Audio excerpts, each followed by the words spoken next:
Hi ஜெரி cookery, வாங்க இன்றைக்கி ஒரு சுவையான சிக்கன் குழம்பு எப்படி வைக்கலாம்னு பார்க்கலாம். அதுக்கு ஒரு பாத்திரத்தில் தேங்காய் எண்ணெய் எடுத்துக்கோங்க. தேங்காய் எண்ணெய் சூடானதுக்கப்புறம் சோம்பு, வத்தல், பட்டை, கிராம்பு, ஏலக்காய், கல்பாசி எல்லாம் போட்டு நல்லா பொரியட்டும். நல்லா பொரிஞ்சதுக்கப்புறம் வெங்காயம் சின்ன வெங்காயம் தான் போடணும், பெரிய வெங்காயம் போடக்கூடாது.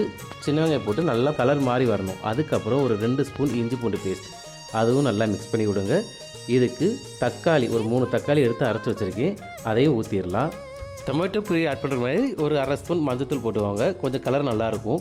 நல்லா தக்காளி பிரி போட்டதுக்கப்புறம் நல்லா எண்ணெய் பிரிஞ்சு வதங்கி வரணும். அதுக்கப்புறம் என்ன பண்ணியிருக்கேன்னா வீட்டிலே அரைச்ச சிக்கன் மசாலா பவுடர் போட்டிருக்கேன், அது ஒரு 3 ஸ்பூன் போட்டிருக்கேன். அதையும் போட்டு நல்லா மிக்ஸ் பண்ணி விட்டு ஒரு 1/2 டம்ளர் அளவுக்கு தண்ணி ஊற்றிக்குவோங்க.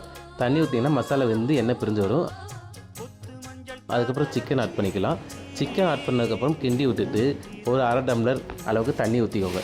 தண்ணி ஊற்றினதுக்கப்புறம் உப்பு போட்டு நல்லா மிக்ஸ் பண்ணி விட்டு ஒரு மூடி போட்டு வேக வைங்க.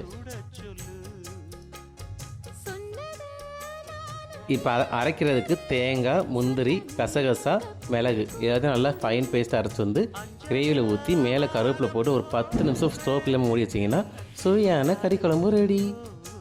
தேங்க்யூ.